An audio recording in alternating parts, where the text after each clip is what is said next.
அடிக்கிற வெயிலுக்கு வீட்டில் வந்து ஃபேனை போட்டுட்டு படுக்கலான்னு பார்த்தா சீலிங்ல இருந்து ஏதோ நெருப்பள்ளி கூட்டுற மாதிரி இருக்கு. சரி, ஒரு ஏசி வாங்கலான்னு பார்த்தா ஒரு நிமிஷம், ஏசினா ஏர் கூலரா ஏர் கண்டிஷனரா? வெல்கம் டு அறிவே ஆற்றல்.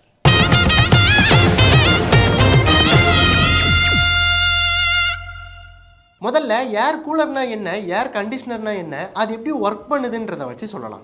ஏர் கூலருக்குள்ள ஒரு ஃபேன் மாதிரியோ இல்லை ஒரு ப்ளோயர் மாதிரியோ இருக்கும். அதை சுற்றி மெஷ்னு சொல்லப்படுற ஒரு அமைப்பு இருக்கும். இந்த ஏர் கூலரில் இருந்து நம்மளுக்கு ஜில்லுன்னு காற்று வரணும் அப்படின்னா நம்ம இதில் தண்ணி ஊற்றுற மாதிரி இருக்கும். அப்படி நம்ம ஊற்றுற தண்ணி அந்த மெஷ்ல சொட்டு சொட்டாக ஃபில் ஆகி அது வழியாக ஏர் பாஸ் ஆகி வர்றப்போ ஃபேன் வழியாவோ இல்லை ப்ளோயர் வழியாவோ வெளியே வர்ற காற்று ஜில்லுன்னு நம்மளுக்கு வருது. இப்போ ஏர் கண்டிஷனர் எப்படி வேலை செய்யுதுன்னு பார்த்தீங்கன்னா 2 பார்ட்ஸ் இருக்கும். ஒன்று இன்லெட்னு சொல்லுவாங்க, இன்னொன்று அவுட்லெட்னு சொல்லுவாங்க.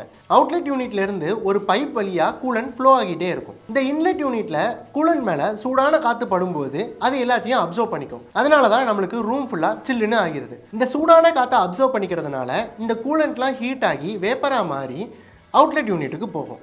அங்கே ஒரு ஃபேன் ஹீட்டை ரெடியூஸ் பண்ணி திருப்பி அந்த வேப்பரை கூல் பண்ணி கூலண்ட்டாக உள்ளே அனுப்பும். இதே ப்ராசஸ் தொடர்ந்து நடந்து ரூமை சில் பண்ணும். ரெண்டுலேயுமே நம்மளுக்கு ப்ளஸ்ஸும் இருக்குது மைனஸும் இருக்குது.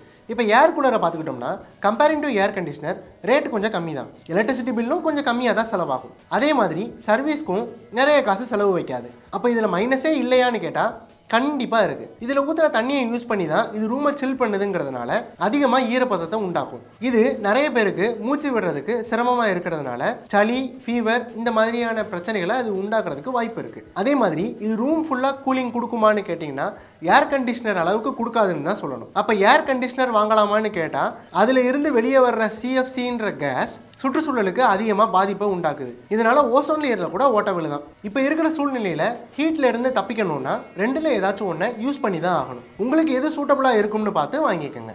இன்னும் சுவாரஸ்யமான தகவல்களுடன் உங்களை மீட் பண்ணுறேன். Until then, bye from Chandru.